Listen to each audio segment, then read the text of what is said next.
Halo, selamat sore. Cek sound. Sore, Pak. Selamat sore, Pak. Sore, Oke, Pak. dengerannya. Sore, Pak. Selamat sore, Pak.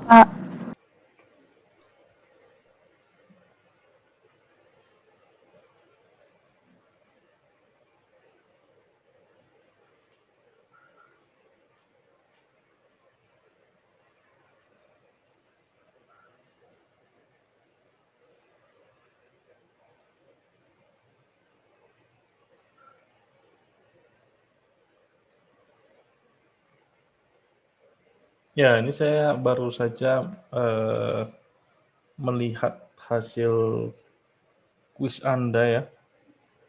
Mini kuis yang barusan Anda selesaikan. Itu di sini nilainya bagus sekali ya. Mayoritas itu nilainya 100 ya. Mayoritas nilainya 100. Jadi bagus sekali. Jadi saya pikir Anda cukup mengerti dengan array. Jadi kita akan bahas sedikit. Apakah layar saya share screen saya kelihatan ya? PowerPoint? Kelihatan, Pak. Kelihatan. Oke, jadi sebentar saja kita, mungkin 15-20 menit. Baik, pada intinya array itu bisa membantu kita dalam mengembangkan atau meningkatkan fleksibilitas solusi. Ya. Jadi salah satu bentuknya adalah ya yang Anda sudah lihat di presentasi video saya juga saya sudah contohkan bagaimana kita bisa menyelesaikan persoalan vending machine yang ajaib tadi ya, yang dari 34 menjadi 24/10. Nah, itu kita bisa configure sedemikian rupa sehingga bisa satu solusi yang simple tapi bisa dipakai di banyak kasus ya, bukan banyak kasus ya, banyak konfigurasi dalam banyak bentuk konfigurasi vending machine dengan perubahan yang minimum. Jadi kan kita perlu melakukan modifikasi tentunya kalau kita pakai array sekalipun ya, perlu ada tweak-nya lah ketika dari 34 menjadi 24/10. Ya, 24/10 itu 24 slot, setiap slot 10 minuman, 10 botol minuman gitu ya. Jadi setiap kali ada konfigurasi baru, tentu kita perlu melakukan modifikasi juga terhadap solusi. Bedanya adalah kalau dengan pendekatan array, solusi itu cenderung perubahannya lebih sedikit. Ya. Change-nya sedikit. Tadi kalau kita masih ingat ya, sudah ditunjukkan kelompoknya pairnya Lamsiar tadi kalau nggak salah ya, sama Lile tadi, itu dari 34 menjadi 24/10 itu lumayan ya change-nya ya. Begitu banyak mereka harus ngecopas, ya kan? Anda kan ngecopas itu copas terus edit satu-satu gitu ya. Nah, dengan menggunakan array itu bisa ditekan. Ya, jadi jumlah modifikasi yang Anda lakukan itu bisa ditekan seminimal mungkin. Itu. Jadi fleksibilitasnya ketika solusi ini dihadapkan pada kasus yang sejenis tapi konfigurasinya berbeda, maka perubahan yang harus dilakukan itu minimal. Sedikit gitu ya, sedikit. Bukan berarti tidak ada perubahan. Ya, mungkin perubahan boleh tapi tidak banyak ya. Kalau tadi kan yang asli itu kan sangat rempong ya, sangat capek banget ya. Itu baru 24/10. Bagaimana kalau kemudian dimodifikasi jadi misalnya 50/50 misalnya, 50 slot, terus setiap slot itu 50 kaleng misalnya, atau 50 botol minuman. Itu bakalan code itu akan sangat panjang sekali dan tidak efisien ya dalam melakukan modifikasi ya. Jadi dengan array kita bisa terbantulah ya. Jadi nggak habis tenaga kita hanya untuk ngecopas. Baik, karakteristiknya array, ya karakteristik utama array adalah multiple values. Jadi mampu menyimpan atau menampung multiple values. Nah, karakteristik values yang bisa disimpan in general itu adalah homogen, yang sejenis, yang homogen, yang sejenis. Jadi kalau eh, Anda mau menyimpan value yang integer, ya Anda simpan semuanya integer. Kalau Anda mau menyimpan array-nya boolean, ya simpan boolean semua, gitu ya. Itu in general context, ya. Meskipun ada bahasa pemrograman yang mengizinkan dia heterogen, ya. Ada bahasa yang membolehkan, tapi in general context biasanya itu tidak mengizinkan. Ya, jadi tergantung dari bahasa pemrograman yang Anda pakai. Nah, kalau di Flowgorithm dia mewajibkan harus homogen. Ya, jadi silakan diikuti bahasa yang Anda pakai. Jadi nanti kalau misalnya Anda udah tingkat 3 misalnya ya, Anda ditanya, array, apa itu array? Coba nanti Anda bilang pula, dia itu homogen Pak, data yang disimpan.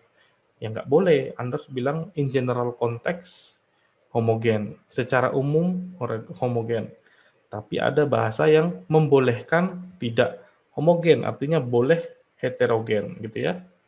Nah, itu key-nya. Jadi ada multiple values dan value-nya itu in general context homogen, ya, in general. Jadi kalau misalnya nggak disebutkan in general, ya berarti maksud dia in general, ya, kecuali dia specify di bahasa tertentu gitu. Oke, kemudian sebuah array itu ada beberapa atribut ya, dia punya beberapa atribut.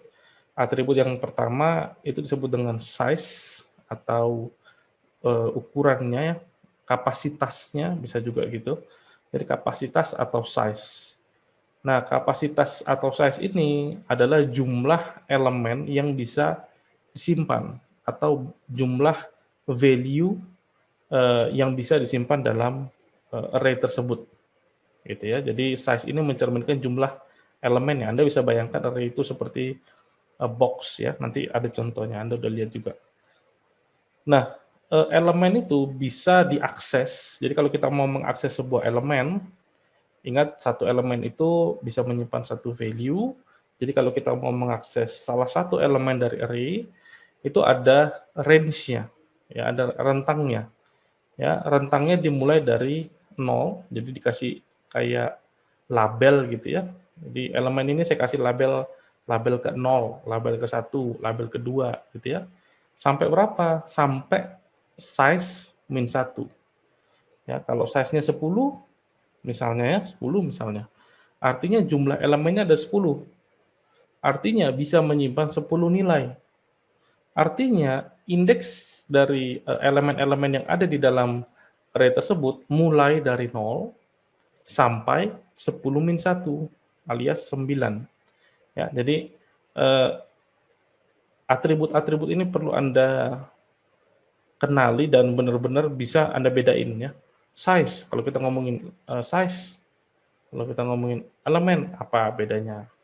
Terus kita bicarakan indeks, ya, atau ada elemen ke, misalnya elemen ke 1, ya.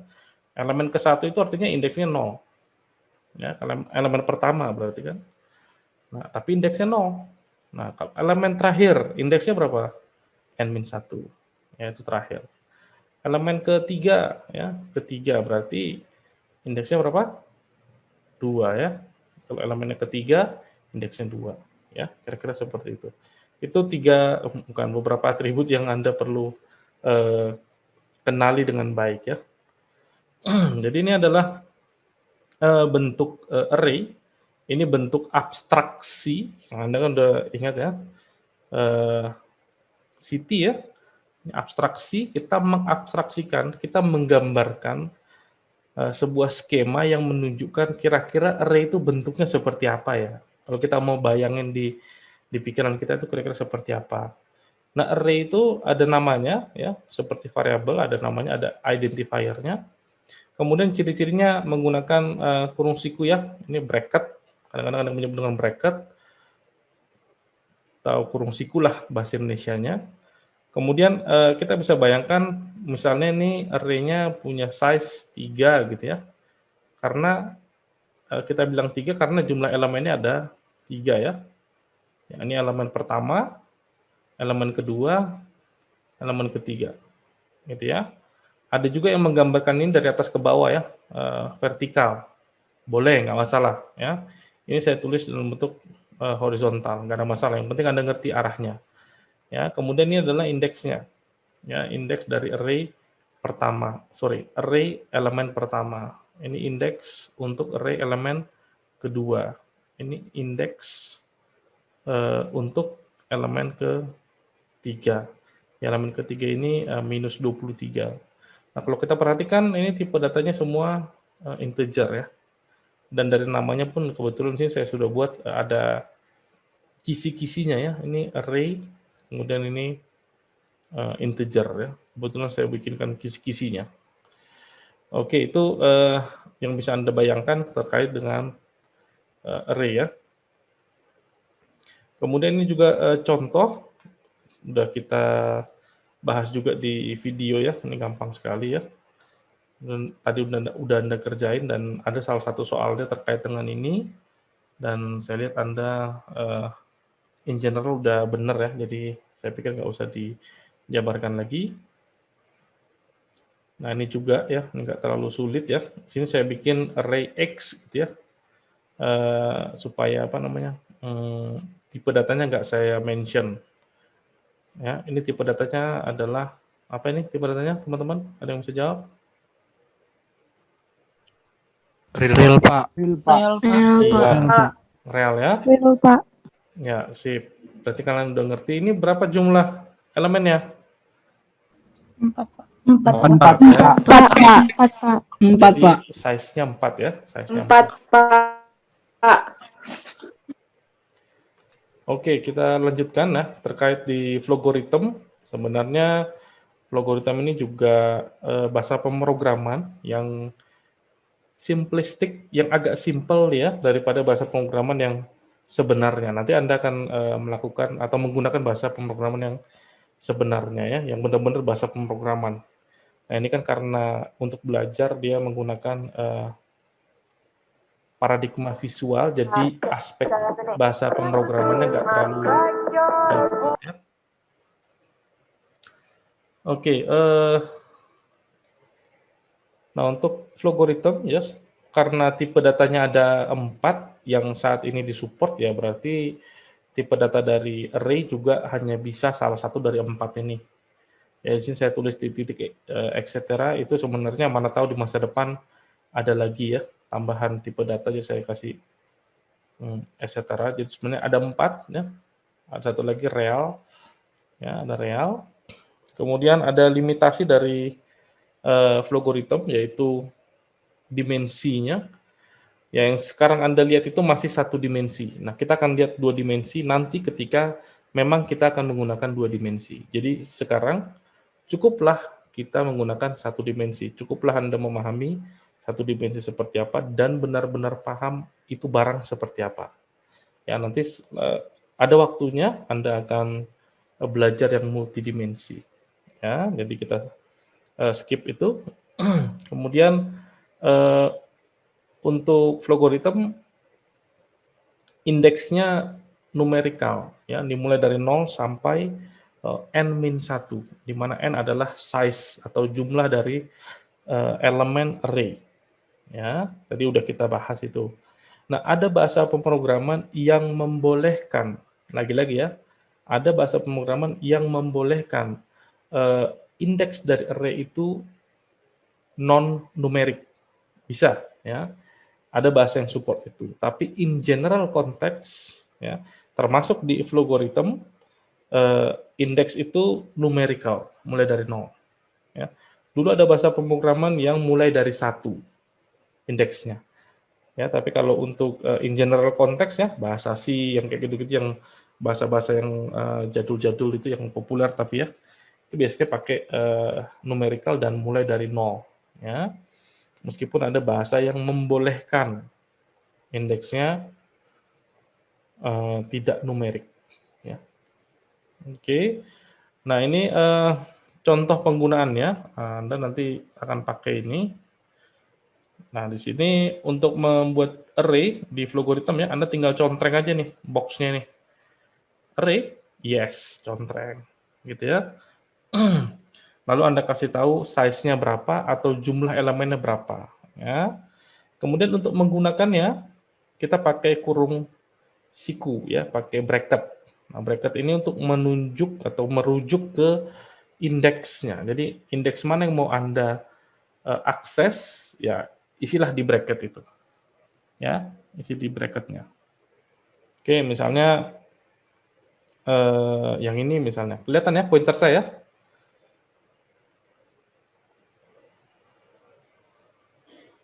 Kelihatan, Pak. Kelihatan ya?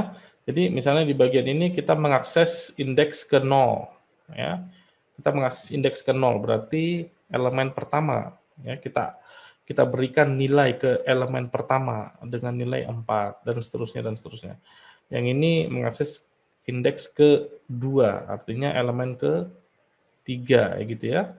Terus kita isi dengan nilai minus 23 gitu ya.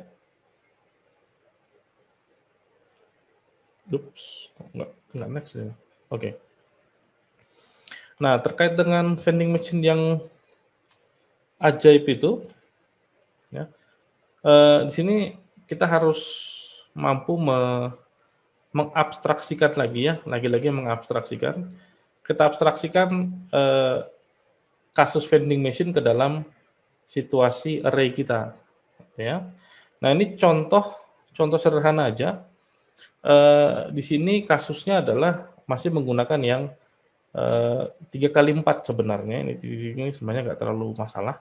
Ini kasusnya 3x4, ya. Cuman karena di sini ada beberapa, saya tambahin aja apa kotak-kotaknya gitu ya.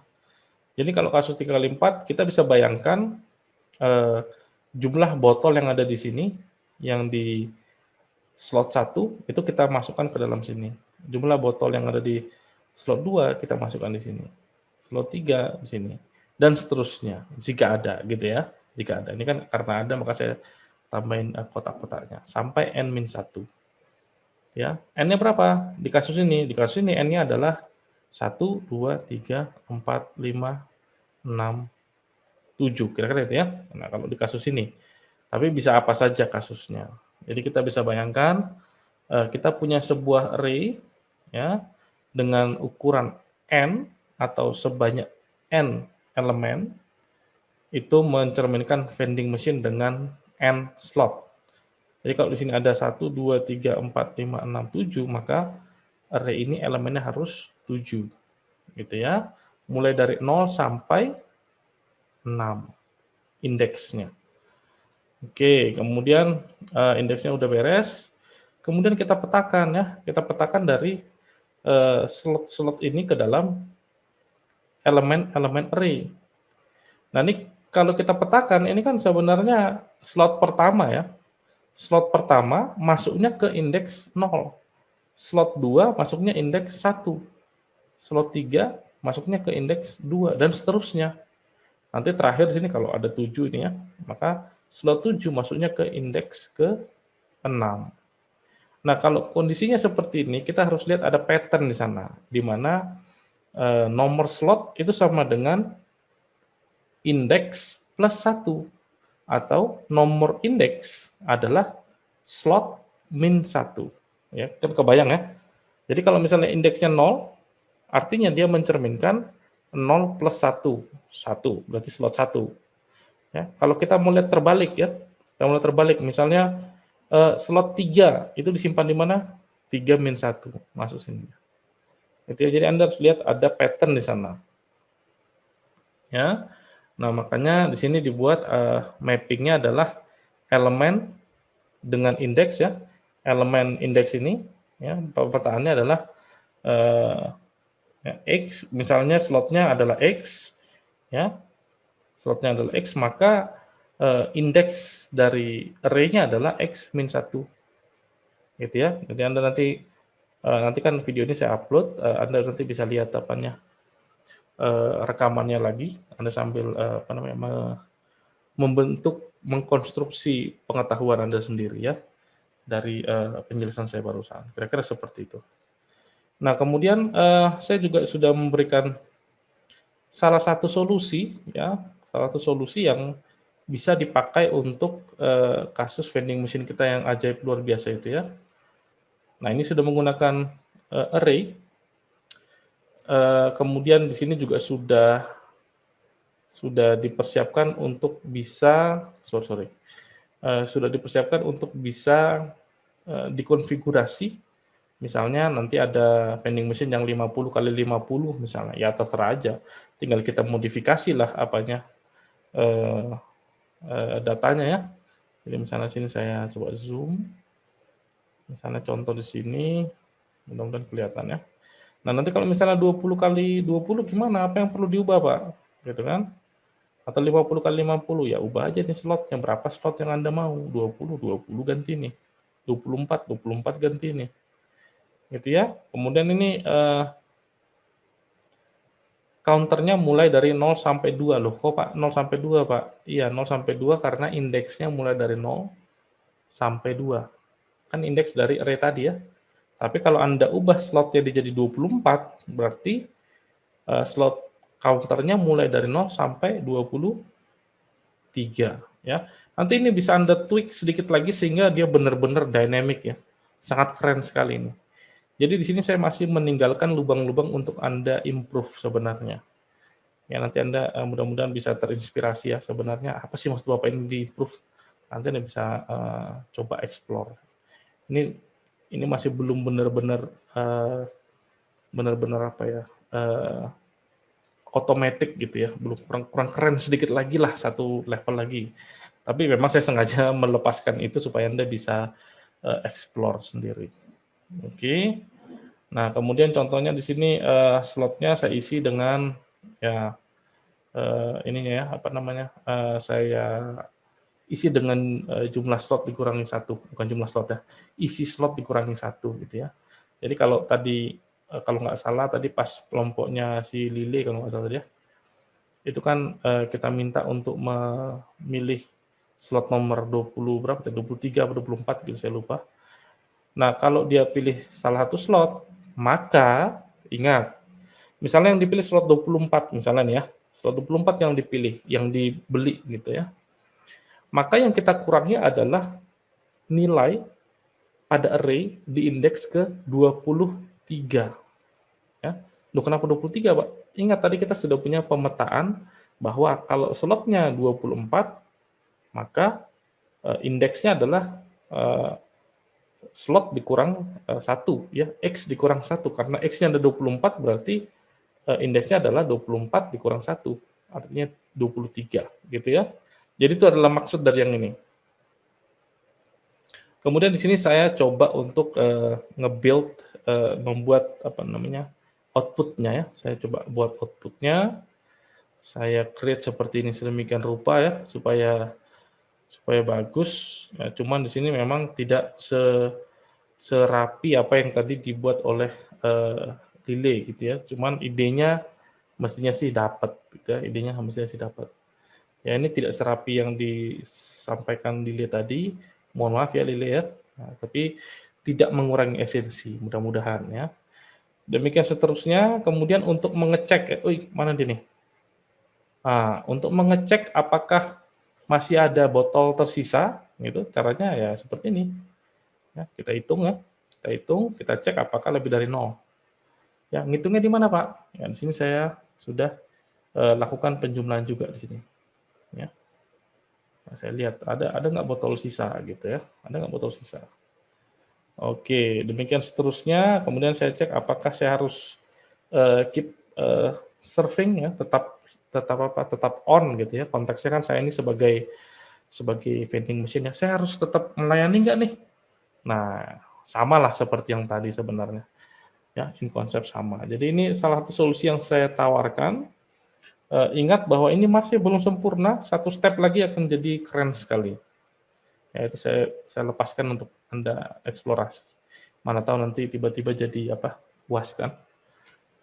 Oke, ini perbandingannya. Ya, ini perbandingannya. Yang sebelah kiri ini yang hanya menggunakan apa? Modal if saja, branching aja. Di sini pilihannya ada 3 pilihan ya, pilihan 1, 2, 3 gitu slotnya, 1, 2, 3. Masih simpel banget, bandingkan dengan yang ini. Ya.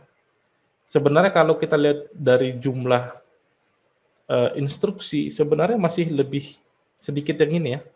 lebih sedikit yang sebelah kiri, ya. Cuman kalau Anda bandingkan dengan 24 yang tadi Anda kerjain, wah itu jauh ya. Pasti yang sebelah kanan ini jauh lebih sedikit instruksinya, jauh lebih efisien. Bagaimana kalau 50 kali 50, Pak? Wah, ini nggak perlu diganti lagi nih, tinggal kita ubah aja berapa jumlah size-nya udah otomatis, ya. Tapi kalau Anda pakai yang modelnya kayak sebelah kiri, tuh bisa keriting jari ya. 50 kali 50, Anda harus bikin 49 branching gitu ya. Wah, kasihan sekali hidup Anda. Ya, itu untuk bagian array. Dan sini saya tunjukkan challenge-nya. Ya, bagaimana kalau dia configurable. Ya, configurable itu artinya kita bisa minta dari user gitu ya. User kamu mau slotnya berapa? Usernya masukin 30 gitu ya. User kamu mau per slot itu berapa botol? Saya hampir aja bilang berapa galon ya. Berapa botol? 16. Ya suka dia. Jadi bisa dikonfigurasi oleh user, tapi solusi Anda bisa berjalan dengan benar. Kira-kira gimana caranya? Nah, itu tantangan buat Anda. Ya, hati-hati nanti mana tahu muncul di UAS ya. Kemarin kan kuis Anda muncul di UTS ya. Sekarang mana tahu pekerjaan kayak gini muncul di UAS. Saya kira itu. Kalau ada pertanyaan silakan teman-teman. Kita punya waktu sekitar berapa menit lagi nih? Wah, 3 menit ya. Saya ada seminar kebetulan. Silakan, ada yang mau ditanyakan dari pertemuan kita tentang array, teman-teman?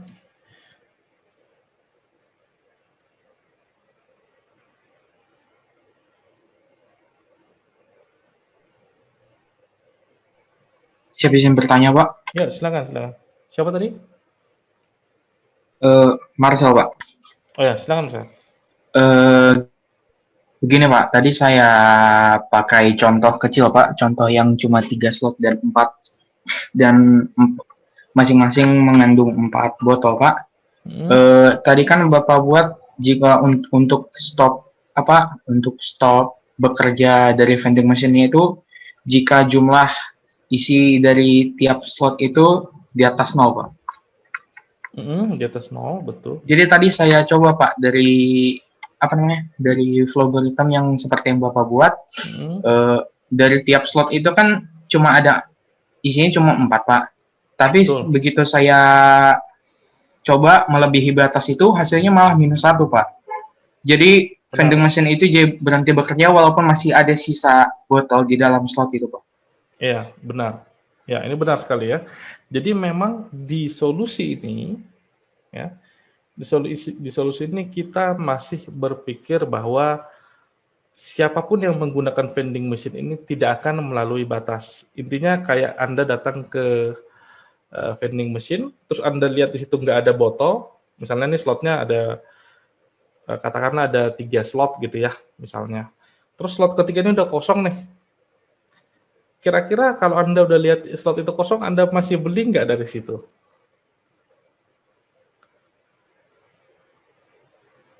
Siap tidak, Pak? Enggak. Jadi sebenarnya yang Anda sampaikan tadi itu benar dan itu harus ditangani. Artinya kalau misalnya orang milih yang sudah 0 kan harusnya nggak boleh kan?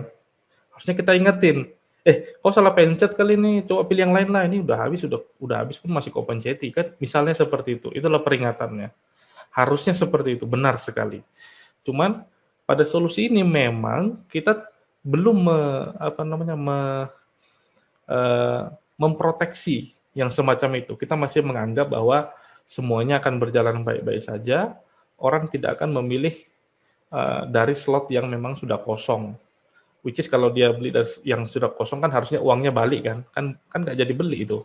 Dia masukin misalnya 10.000, misalnya nih saya ngarang ya, uangnya dimasukin 10.000, tapi dia milih slot kosong, harusnya kan uangnya balik dong. Kan dia nggak beli apa-apa, gitu kan. Nah itu belum kita proteksi, betul sekali ya. Nah nanti kita akan mempelajari yang namanya sebentar saya ingat dulu. Error control. Jadi kita akan mengendalikan error. Itu kan error itu tadi itu. Salah. Kan salah dia milih slot yang ya udah nggak ada lagi situ pilihan botolnya udah nggak ada lagi gitu. Nah, itu akan kita pelajari di akhir-akhir, ya, di akhir-akhir nanti kita akan pelajari. Tapi untuk saat ini, terima kasih sudah mengingatkan, dan mungkin teman-teman yang lain jadi ngeh ya. Ya, benar, ini belum memproteksi hal-hal di luar normal. Itu kan di luar normal itu, ya. Flow normalnya adalah orang milih yang ada botolnya lah, masa dia beli yang kosong gitu ya. Mudah-mudahan menjawab ya.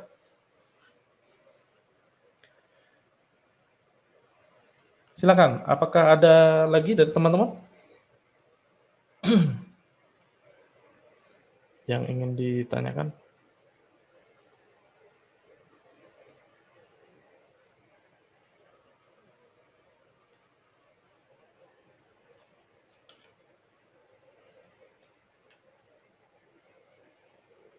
Tidak ada lagi? Baik, jika tidak ada lagi pertanyaan, saya pikir sudah cukup. Terima kasih buat teman-teman yang sudah hadir sore ini. Mudah-mudahan bermanfaat. Dan minggu depan kita akan ada tugas mengenai array. Jadi kalau minggu ini nggak ada tugas, ya Anda weekend boleh ini dah santai-santai ya. Minggu depan kita ada tugas tentang array. Jadi tolong dipelajari, nanti video pertemuan kita ini saya upload ke YouTube seperti biasa. Saya pikir itu saja. Terima kasih. Saya akan akhiri pertemuan ini. Selamat sore, tetap sehat ya teman-teman ya. Terima kasih, Pak. Makasih Pak. Sore Pak. Terima kasih.